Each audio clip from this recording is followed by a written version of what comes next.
नमस्कार, रेडियो रिमझिम से प्रस्तुत है स्थानीय हालचाल। पहले मुख्य हालचाल। 3 दिसंबर को प्रथम राष्ट्रपति डॉक्टर राजेंद्र प्रसाद की जयंती समारोह का होगा आयोजन। मीरगंज में लगातार एटीएम खाली रहने से लोगों को हो रही है काफी परेशानी। 3 दिसंबर तक बंद रहेगा CGM court. Balthari check post पर ट्रक चालक और मालिक को किया जा रहा है प्रताड़ित। और कोविड-19 टीकाकरण के लिए अब जिला स्तरीय टास्क फोर्स का होगा गठन। हालचाल के इस कड़ी के साथ मैं अफसर अली। अब हालचाल विस्तार से।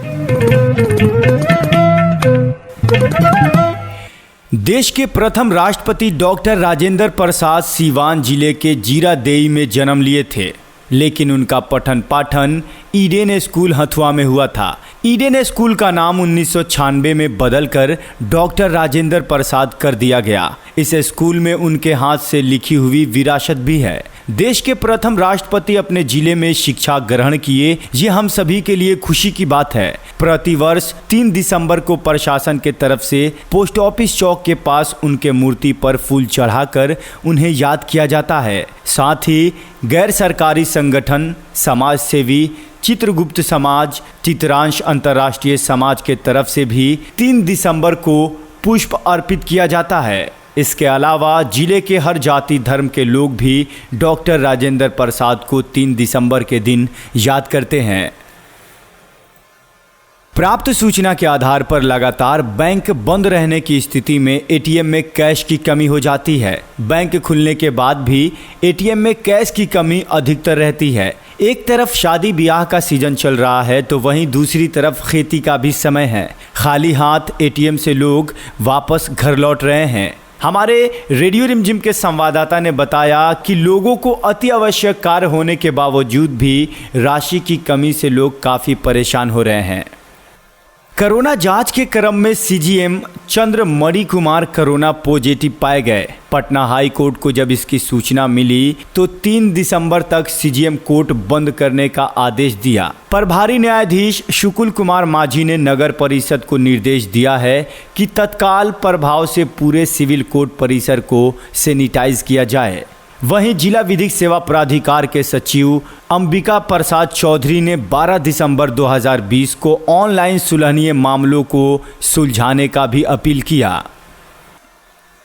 जिला प्रशासन की ओर से कई बार बलथरी चेक पोस्ट पर छापा पड़ा, सक्रियता दिखाई गई। इसके बाद भी बलथरी चेक पोस्ट से असामाजिक तत्व हटने का नाम नहीं ले रहे हैं। इस मामले में हमारे रेडियो रिमझिम के संवाददाता ने बताया कि कुचायकोट प्रखंड के मठिया पांडे गांव के संदीप कुमार को ट्रक पार कराने के लिए असामाजिक तत्वों ने रुपये की मांग की।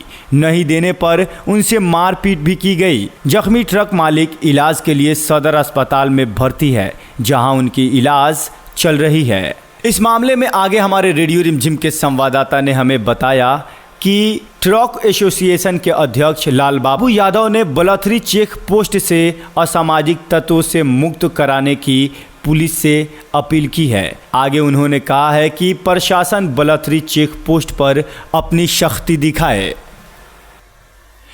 कोविड-19 महामारी के लिए टीकाकरण अभियान पूरे जिले में प्रशासन के देखरेख में शुरू होने वाला है। इसकी तैयारी स्वास्थ्य विभाग ने राज्य, जिला, प्रखंड स्तर पर शुरू कर दिया है। जिला स्तर पर टास्क फोर्स का गठन डीएम की अध्यक्षता में होगी। प्रखंड स्तर पर टास्क फोर्स का गठन बीडीओ के देखरेख में होगी। इसकी योजना सरकार बना रही है। इस मामले में हमारे रेडियो रिमझिम के संवाददाता ने आगे बताया कि जिला स्तर पर डीएम के अलावा विभिन्न पदाधिकारी, धार्मिक संगठनों के प्रतिनिधियों को भी शामिल किया जाएगा और प्रखंड स्तर पर गैर सरकारी संगठन के प्रतिनिधि और धार्मिक संगठन के प्रतिनिधि को भी शामिल किया जाएगा। इसके रख रखाव के लिए, वितरण के लिए स्वास्थ्य विभाग योजना बनाकर कार्य को शुरू कर दिया है। ये हालचाल आप रेडियो रिमझिम से सुन रहे हैं और अब कुछ अन्य खबरें। बैकुंठपुर प्रखंड में सर्पदंश की हुई अलग अलग घटनाओं में 2 किशोरियां पीड़ित हो गई हैं। पीड़ितों में दिघवा गांव की नीपू कुमारी तथा बलहा गांव की पूजा कुमारी शामिल है। पीड़ित लड़कियों का इलाज CHC में चल रहा है। इलाज के दौरान डॉक्टरों ने दोनों की हालत खतरे से बाहर बताई है। वहीं बैकुंठपुर प्रखंड के मुख्यालय के दिघवा दुबौली डाक बंगला चौक पर मंगलवार को विशेष अभियान चलाकर मास्क नहीं लगाने के आरोप में 42 लोगों पर जुर्माना किया गया। थाना अध्यक्ष प्रशांत कुमार ने हमारे रेडियो रिमझिम के संवाददाता को बताया कि कोरोना संक्रमण से बचाव को लेकर मास्क पहनना अनिवार्य है, लेकिन इसके बावजूद भी बिना मास्क पहने सड़क पे लोग इधर उधर घूम रहे हैं। इसी को ख्याल में रखकर आज 42 लोगों से 2100 रुपया वसूला गया। भोरे के रबगही रोड में स्थित एक कोयला डिपो में रखे गए कोयले के ढेर से पुलिस ने शराब की बोतल बरामद की है। इस मामले में कोयला डिपो के मालिक के विरुद्ध स्थानीय थाने में प्राथमिकी भी दर्ज कराई गई है। इस मामले में हमारे रेडियो रिमझिम के संवाददाता ने बताया कि भोरे थाना अध्यक्ष सुभाष कुमार सिंह को गुप्त सूचना मिली थी कि बगही रोड में स्थित कोयला के डिपो से शराब का अवैध कारोबार हो रहा है। सूचना मिलते ही पुलिस ने इस मामले की जांच की तो कोयले के ढेर में से शराब की 2 बोतल बरामद की गई।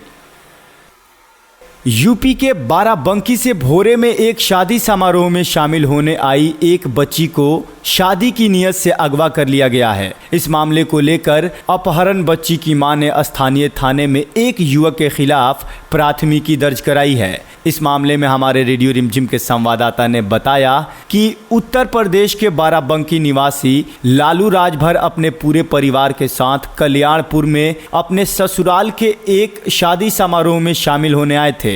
इसी दौरान बच्ची घर के पास स्थित एक मंदिर के आगे खेल रही थी। उसी समय कल्याणपुर का ही एक युवक वहां पहुंचा और उसे बहला फुसलाकर अपने साथ लेकर चला गया।